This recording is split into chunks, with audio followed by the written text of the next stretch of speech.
Good morning, everyone, and welcome to ICA's online service. I'm Pastor JV, and we are really glad to have you join us today.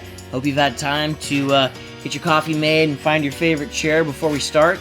But before we dive in, we have a few announcements of things going on that we think you might want to know. We have ICA Children's Church material available for your kids. You can download it at bit.ly ICA Kids Online. We hope you and your child can have a great experience and encounter God together. Follow ICA Kids on Instagram to get the latest updates from ICA Kids. ICA's prayer service is going stronger on Zoom every Tuesday at 6:30 to 7:30 p.m. You can check our Instagram on Tuesday to get the meeting ID and let us be strengthened by praying together. We provide a new way for you to donate online to the ministry at ICA. You can scan the QR code on the screen or visit icasby.com/giving for more information. Have you followed ICA on our social media or subscribed to ICA's YouTube channel? We've provided devotions, recipes, and more interesting content and updates to accompany you during the quarantine, because physical distancing is not spiritual distancing. We're starting a new Bible reading plan to keep you focused until the end of the year. You can find the link on our slide or scan the QR code to get started. Follow us on social media to get more information. Next Sunday, we'll be sharing communion together, so prepare a small bread or cracker and a fruit juice to join us from home. ICA's annual business meeting is happening on October 25th at 6:30 p.m. on Zoom. This event is for ICA members only. If you are a member of ICA, you will receive an email containing more information about this event. All right, that's it for announcements. Worship is about to start, so let's get ready to join in from home and worship God together.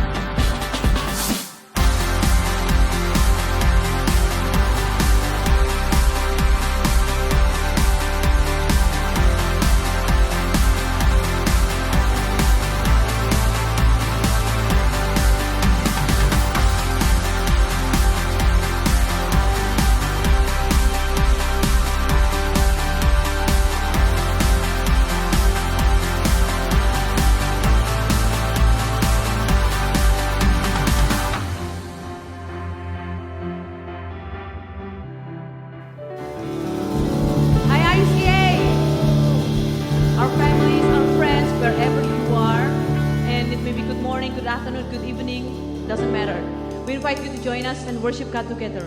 Let's run to His presence together this morning. Come on, let's bring it up, Tim.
to know you more and more.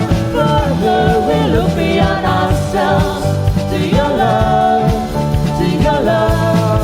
We are running, chasing after all that you are. We are running, 'cause all that you are is all that we want. Now running, chasing after all that you are. We are running, 'cause all that you are is all that we want now. Oh, oh, oh, oh, oh, oh,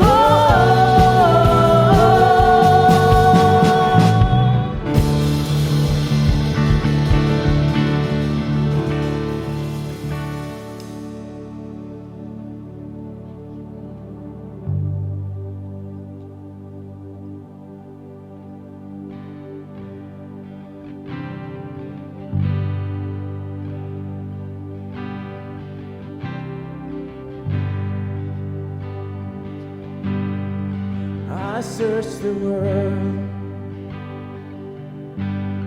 but it couldn't fill me. Man's empty praise, treasures that fade are never enough. You came along and put me back together. And every desire is now satisfied here in your love. Oh, there's nothing better than you. There's nothing better than you, Lord. There's nothing is better than you.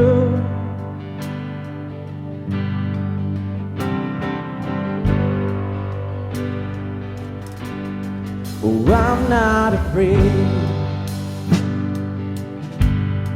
to show you my weakness, my failures and flaws. Lord, you've seen them all, yet you still call me friend. 'Cause the God of the mountain is the God of the valley. There's not a place your mercy and grace won't find me again. Oh, there's nothing better than you. There's nothing better than you, Lord. There's nothing is better than you. There's nothing better than you. There's nothing better than you, Lord. There's nothing is better than you.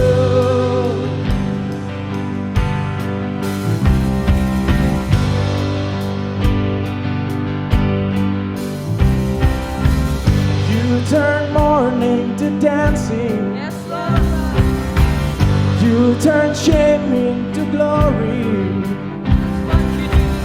You give beauty for ashes. You're the only one who can. You turn mourning to dancing.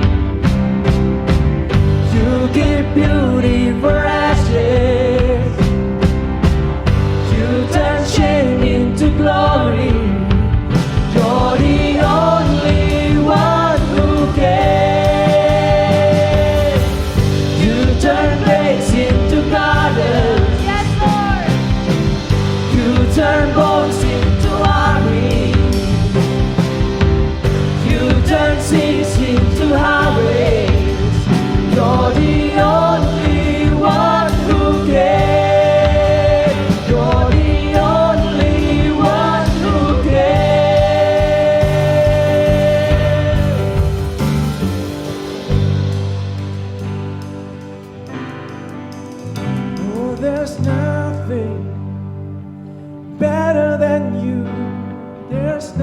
nothing better than you, Lord. There's nothing. Nothing is better than you. Oh, there's nothing better than you, Lord. There's nothing better than you, Lord. There's nothing. Nothing is better than you. Oh, there's nothing better than you. There's nothing better than you, Lord. There's nothing. Nothing is better than you. Oh, there's nothing better than you. There's nothing better than you, Lord. There's nothing. Nothing is better than you.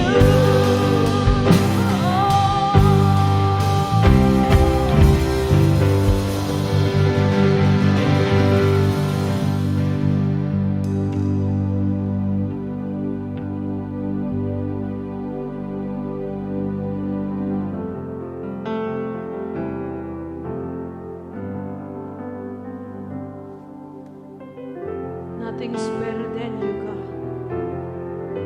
And we bow at your cross.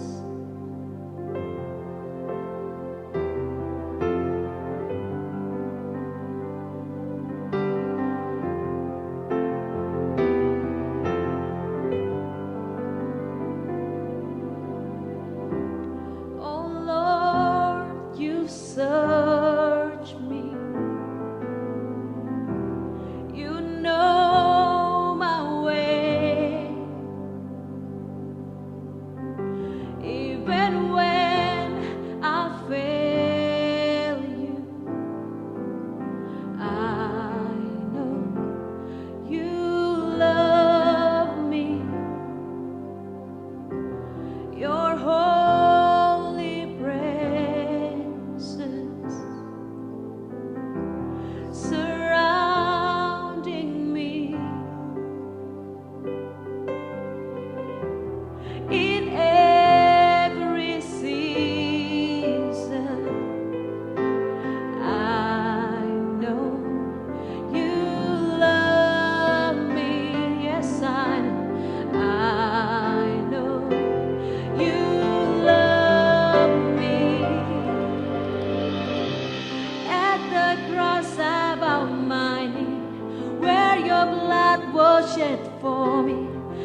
Lord Jesus, today we just come to you as a community of believers and followers of Jesus.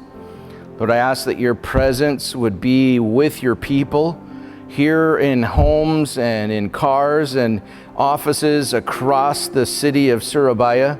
But Lord, I also pray that you would be with those that are coming and joining us internationally as well, Lord. Whether they speak Bahasa only or English only, Lord, I pray that God, you would speak to the hearts and lives of your people, that you would protect them, that you would provide for them, that you would give them the direction that they need. Lord, that you would have your way in our lives. Lord, we pray your kingdom come and your will be done in our lives, in our families, in our church, in our city, our country, and across this world. Lord, we look to you today and we invite your Holy Spirit in Jesus' name. Amen. Welcome to online service today with us here at ICA. Today we're beginning a new series that will focus on the lessons learned from the kings of Israel. Before we begin, I want to acknowledge Dr. James T. Bradford and his wife Sandy. They were our pastors in the United States almost 20 years ago. In fact, they played a significant role in our coming to Indonesia. Years later, we are here at ICA. They were here when ICA installed Corey and I as ICA's pastors. But years ago, Pastor Bradford preached a series of character studies on the lives of some of the Old Testament kings. That series impacted my life, and some of this is inspired by those messages. I hope they will bless your life as much as they have blessed mine. But our theme today is about trusting God. King Saul started great as a leader, but he failed to finish well because he lacked trust in God. Throughout Israel's history, there's been a constant tug of war for the hearts of God's people, a battle between trusting God and trusting something else. Today, the tug of war continues in the hearts of people. At times, we face challenges that sometimes we're powerless to overcome. And the question in the moment of powerlessness is this: will I trust God or something else? I do believe that God is using this crazy COVID world to ask us this fundamental question: will I trust God or will I trust something else to save me? We face COVID, but King Saul faced a devastating war and the destruction of his kingdom. And facing those challenges, Saul failed to trust and look to God for help. And as a result, God looked for someone else to be king. And God picked an unlikely replacement for King Saul, a shepherd boy named David. And David also started well. David stood toe to toe and in a fight with a giant killing machine named Goliath. David trusted God and won a great victory that day. And David would go on to fight many battles and achieve many victories. King David defeated the enemies of Israel. He united the tribes under his kingdom. King David consistently demonstrated trust in God throughout his life, and as a result, God blessed him. King Solomon, in due time, inherited King David's throne. Solomon, like his father, started well. The reign of King Solomon represented the golden age of Israel. God blessed Solomon with peace and prosperity, but Solomon began to trust in the blessings of God. His wisdom, his experience, his wealth, all of which were given to Solomon by God. And one of the more important messages for us in this COVID world is this: don't confuse trust in your talent, your ability, your resources, your wisdom, or your wealth with trust in God. Trust in the giver of those gifts, not in the gifts themselves. Just trust God. Well, next, Solomon's son, King Rehoboam, became king. And Rehoboam didn't start well. Rehoboam was arrogant, He overestimated himself. He didn't seek or trust God. Instead, he put his trust in his own ability and the wisdom of his advisors. And as a result, he made a number of bad decisions. And then 10 of the 12 tribes of Israel refused to be ruled by Rehoboam, and they left. From that point on, God's people were divided into two kingdoms. The kingdom of Israel, the northern 10 tribes, established a kingdom centered in Samaria. The kingdom of Judah, the southern remaining two tribes of Judah and Benjamin, established their capital in Jerusalem. The Bible says Rehoboam did evil because he didn't set his heart on seeking the Lord.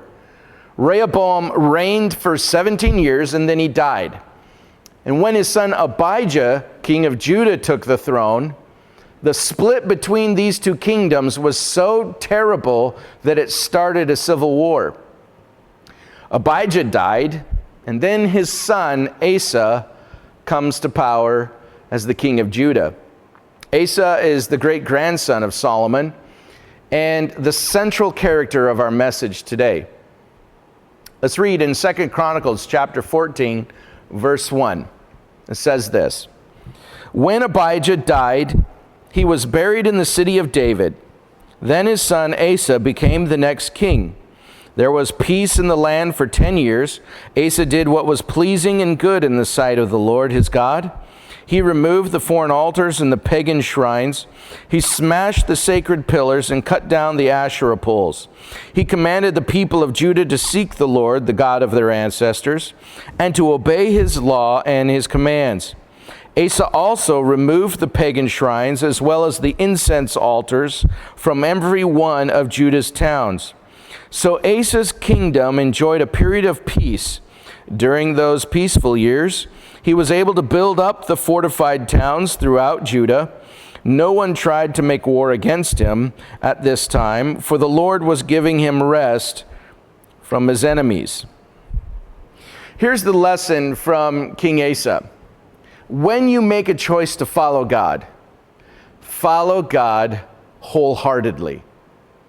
The narrator of our story says that Asa did what was good and pleasing to God. He eliminated idolatry, he removed the altars, he smashed the sacred stones and the foreign gods.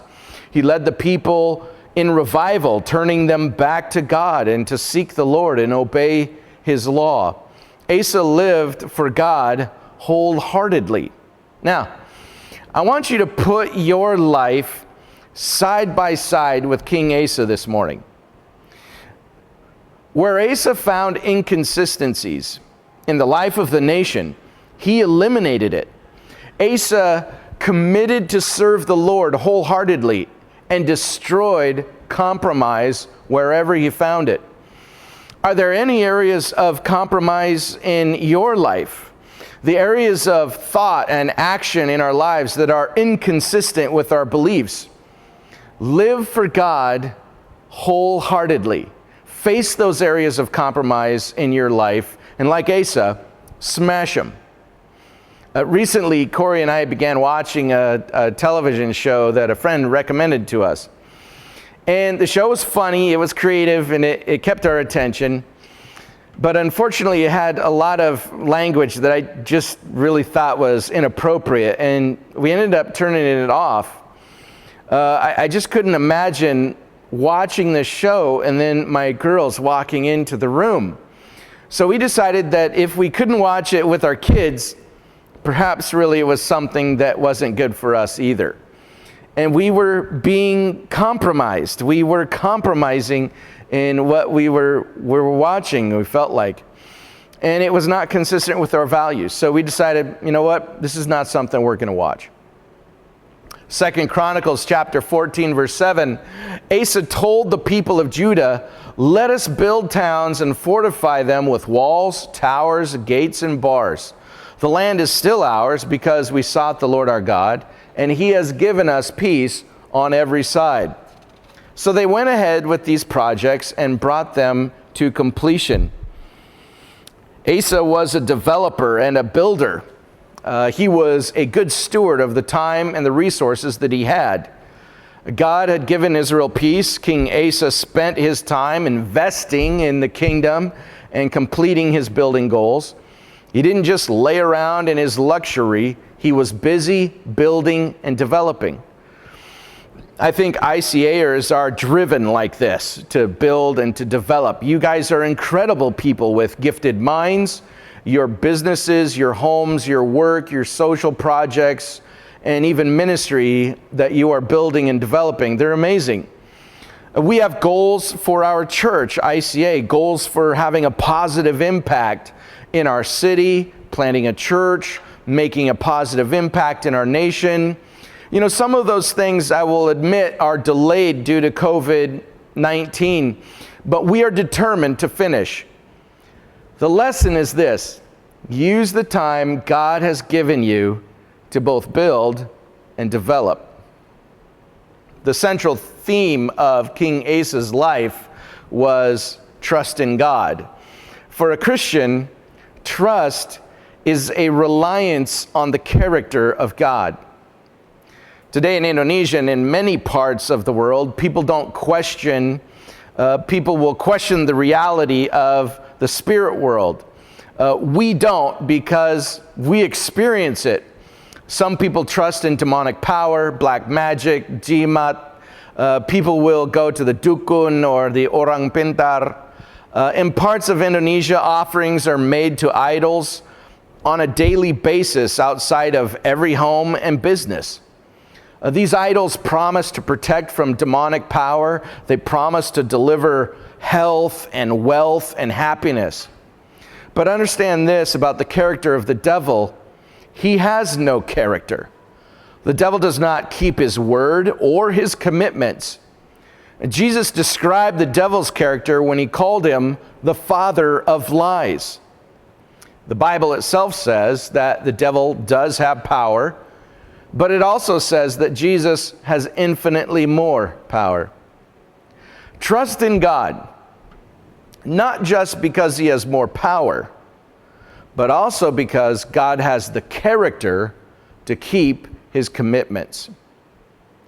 There came a point when Asa's trust in God was challenged, much like probably we will at some point face in our own lives.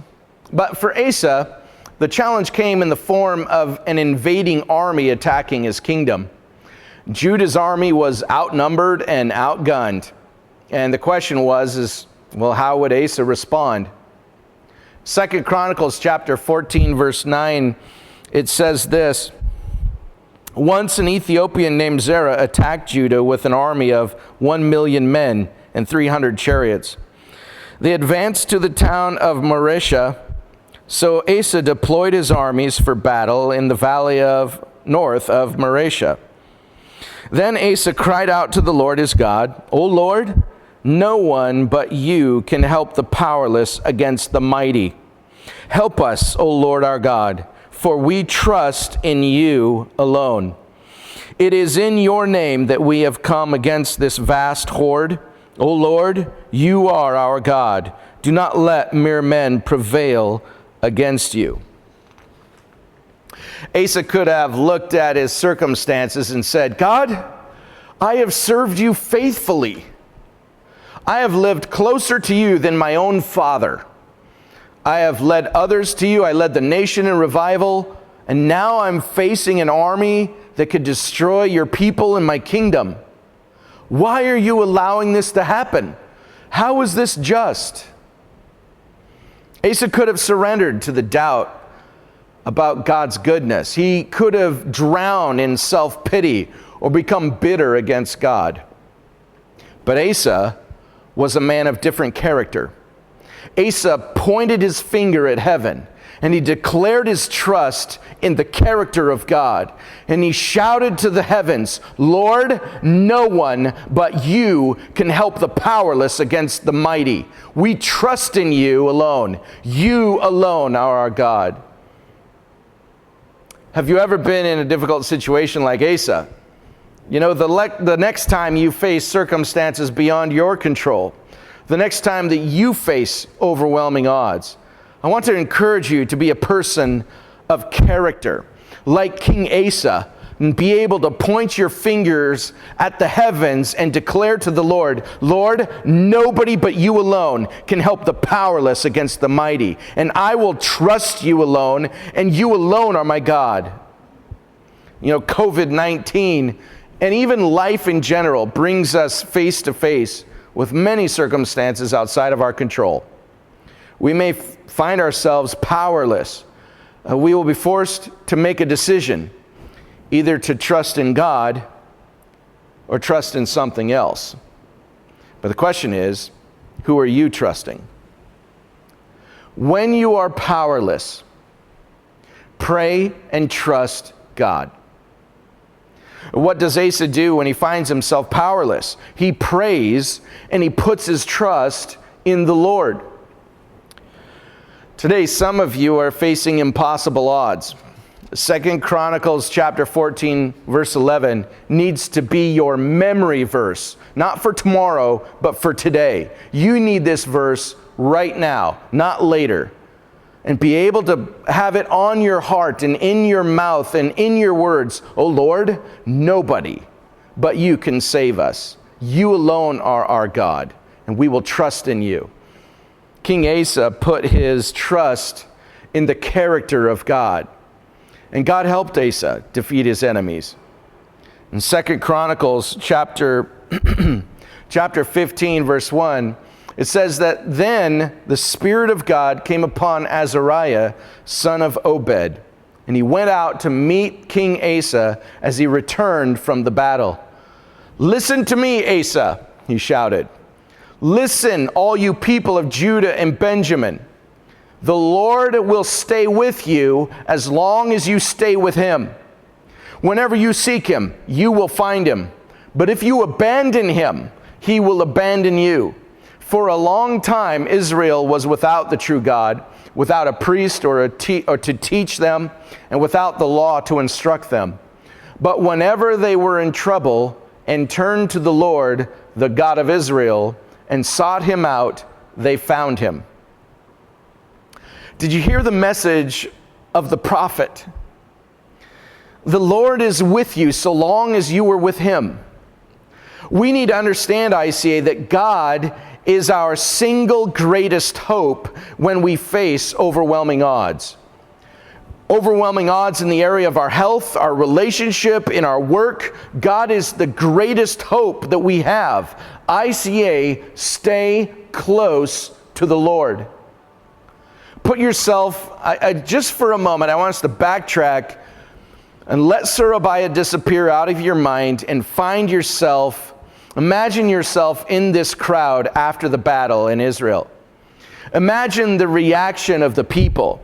They're watching the king face this certain destruction. And they saw how the king turned to God and seek the Lord for help.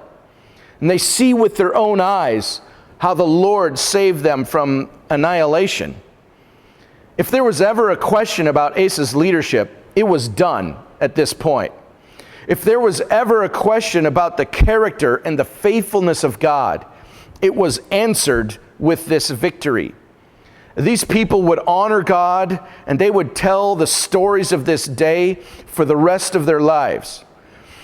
I want you to imagine the priests and the prophets and the people's pride in their king at this point. I want you to imagine the cheering of the people and the roar of praise and worship for God's mighty deliverance. And after this battle, the kingdom renewed their worship and devotion to the Lord, the God of Israel.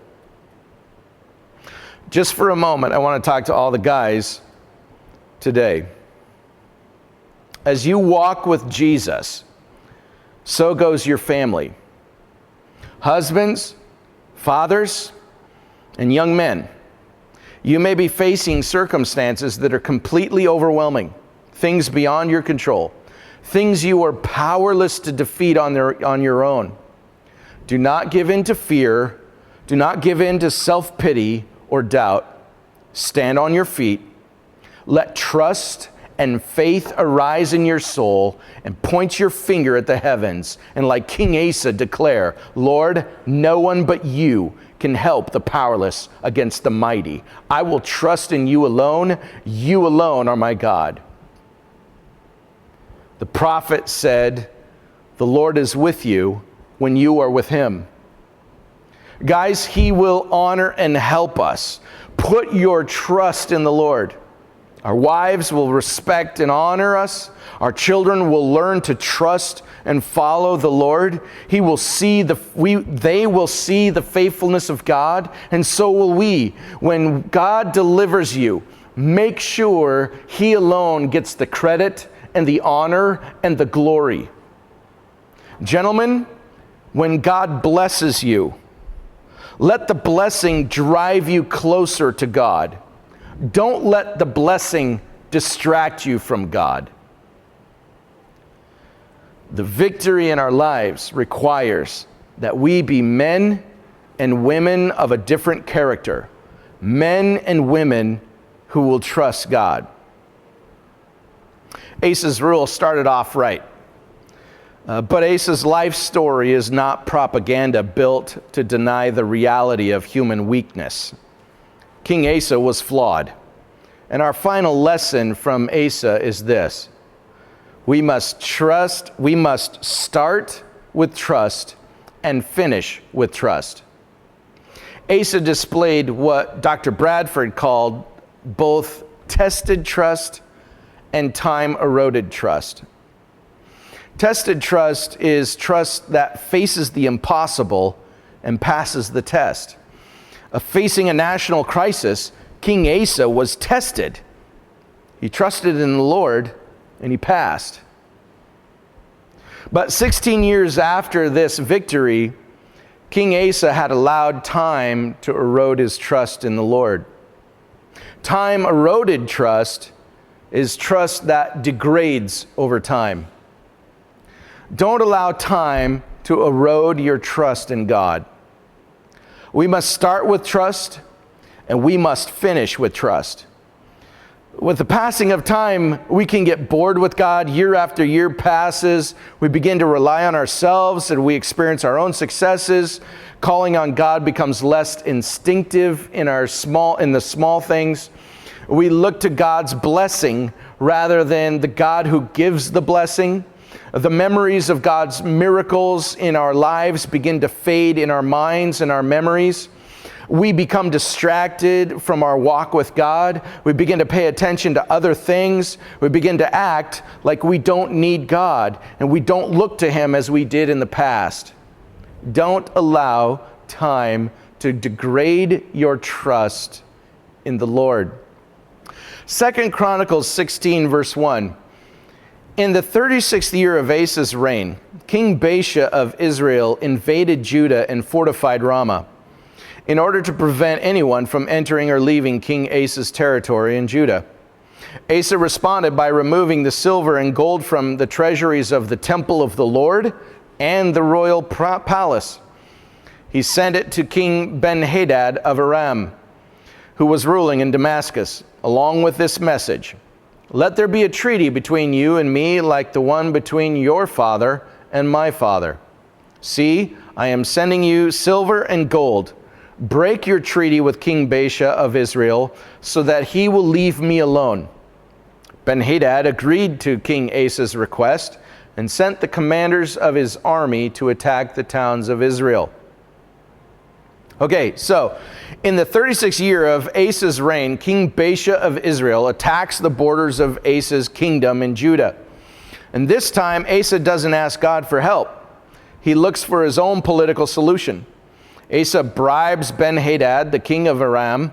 He sends all the gold and silver from the temple and the palace to pay off Ben-Hadad, to break his treaty with King Baasha, and to attack him so that he will leave Asa's kingdom alone. And that's exactly what happened. Asa feels pretty good about his crafty and shrewd solution. But Asa had turned his back on God, robbed God's temple, and used the money to pay a mercenary to attack his own relatives, the kingdom of Israel. And God wasn't very happy. 2 Chronicles chapter 16, verse 7. At that time, Hanani the seer came to King Asa, and he told him, because you have put your trust in the king of Aram instead of in the Lord your God, you missed your chance to destroy the army of the king of Aram. Don't you remember what happened to the Ethiopians and Libyans and their vast army, with all of their chariots and charioteers? At that time you relied on the Lord, and he handed them over to you. In the end, Asa put his trust in his own craftiness, skill, and ability. Asa looked to his own solutions instead of to God. And God was not pleased, and he is not pleased with us when we trust our own solutions and ignore him, or go against God to save ourselves. We end up compromising our faith, our values. We become dishonest. We damage our relationships. The Bible says that King Asa throws the prophet Hanani in jail for saying the things that he did. In the end, we ourselves might find ourselves facing overwhelming problems alone. The message is simple. Don't turn your back on God. Hanani, the prophet, offered King Asa another way to live. 2 Chronicles chapter 16, verse 9, it says, the eyes of the Lord search the whole earth in order to strengthen those whose hearts are fully committed to him. In other words, of all the people on the earth, it is the wholehearted people who catch God's eye. God puts his power and his strength behind those who love him wholeheartedly. God is seeking men and women to put his power behind. God is looking for wholehearted people to pour his power into. If you are powerless today, if you're facing overwhelming odds today, God is searching for that individual who will put their full, wholehearted trust in him. The God who helps the powerless is looking for someone to put the full weight of heaven behind. ICA this morning, if I could say one thing, love the Lord your God wholeheartedly.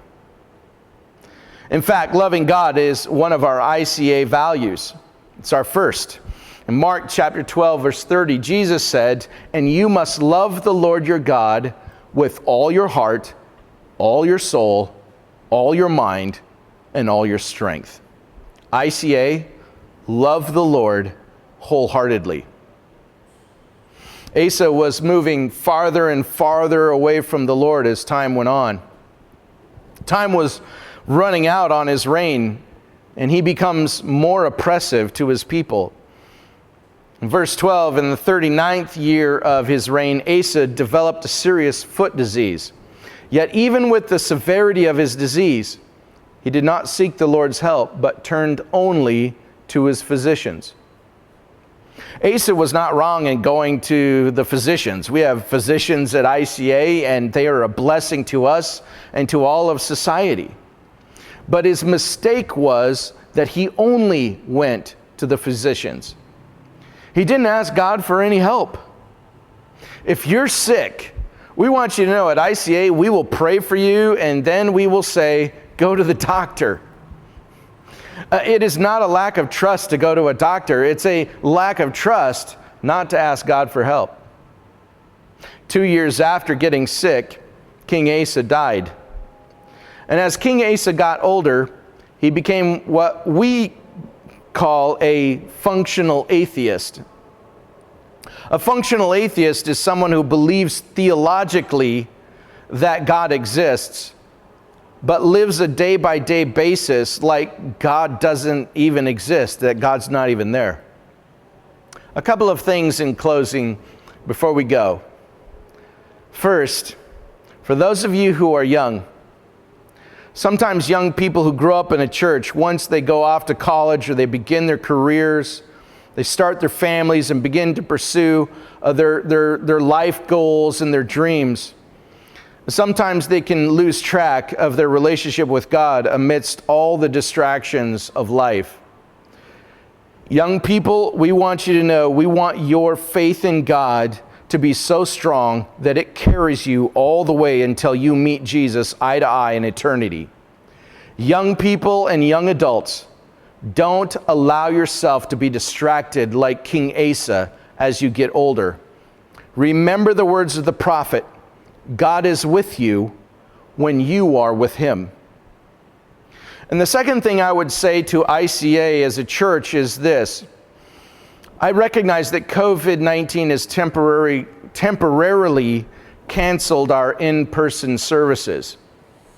And we do this to protect people and their health. Connecting to God and church community through a virtual service can be more difficult than in-person experiences. And some people can become less and less engaged over time. Stay connected to your Christian community. Don't lose that spiritual discipline and practice of engaging God personally and engaging in Christian community. Don't allow yourself to disengage your personal walk with Jesus simply because you haven't been routinely going to a physical church. Not having that in-person church experience, I believe, is revealing the quality and the strength of our personal relationships with Jesus. Without that corporate worship experience, all you have left is that personal relationship with God. And that, my friends, is what is most important and valuable in this life. I want us to also talk to another group of people at ICA that are maybe here today, but they don't follow the Lord. If you would like to have that relationship with God, I want to invite you to pray this simple prayer with me. It goes something like this. Lord, I believe that you sent your Son, your only Son, Jesus, to pay the price for my sins. Lord, I believe Jesus has the power to forgive my sins. Forgive me for the things that I have done wrong. Lord, I trust my life and my soul to you. I choose to follow Jesus today. It's a simple prayer, but if you would like to have that relationship that helps in the midst of crisis and overwhelming odds, I encourage you to pray that prayer today. And if that is you, I want you to tell somebody about the decision that you made this morning. Go to ICA's website and click on Yes, I Believe, and someone will follow up with you and contact you and talk about what to do next.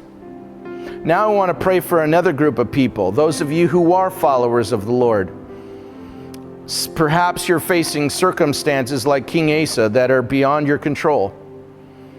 I want to pray that God will develop and raise up courage and trust, and that He would help you. Let's pray together. Lord Jesus, this morning I want to pray for your people that call upon your name.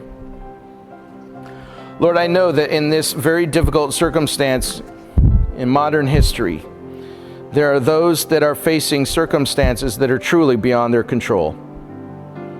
Perhaps as they look at things, it seems as if their world is falling apart.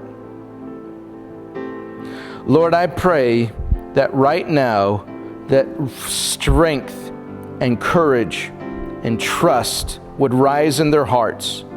And that, Lord, like King Asa, they would point their finger at the sky and toward the heavens to declare that, God, you alone are able and willing to help the powerless against the mighty.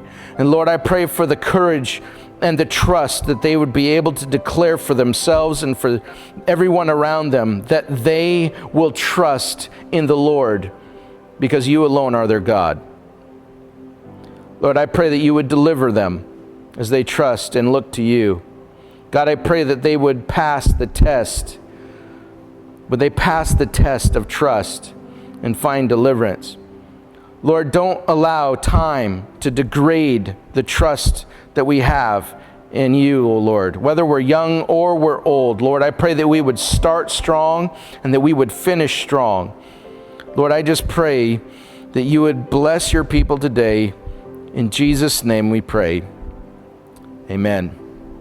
As we close, the last thing I would say to you is this, that God is with you when you are with him. And I pray that this blessing would follow you all week long. God bless. We will see you next week. And we're just getting started. You better sing.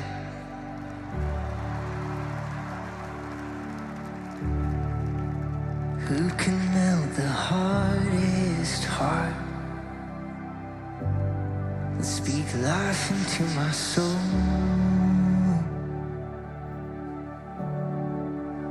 Who can spin the world around it and hold me ever close? Who can search the depths of me and love me to the core, all the way through? Who controls the world I see and walks me through it all?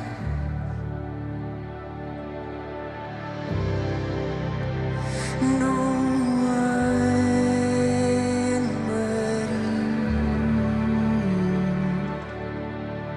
You're the only one, God.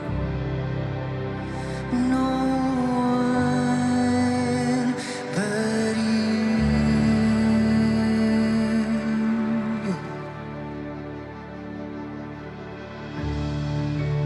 Who's made the righteous bright? Who's paid my way with grace? So much grace, so much grace. Love me through my darkest hours. Yes! 1,000 different ways. No one but you.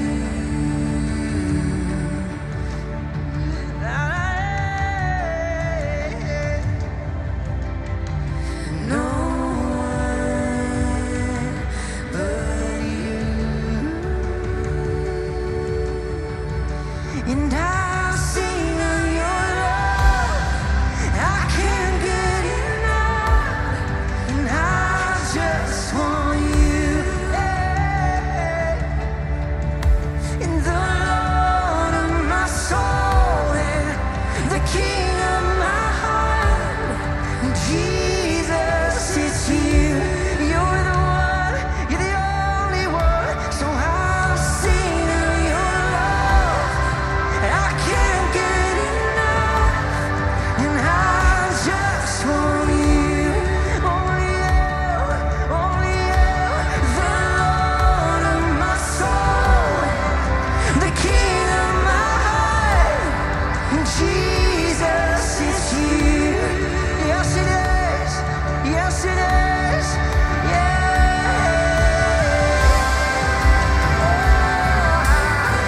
You're the only one. You're the only one. It's always been you. It's always been you. It's always been you. It's always been you.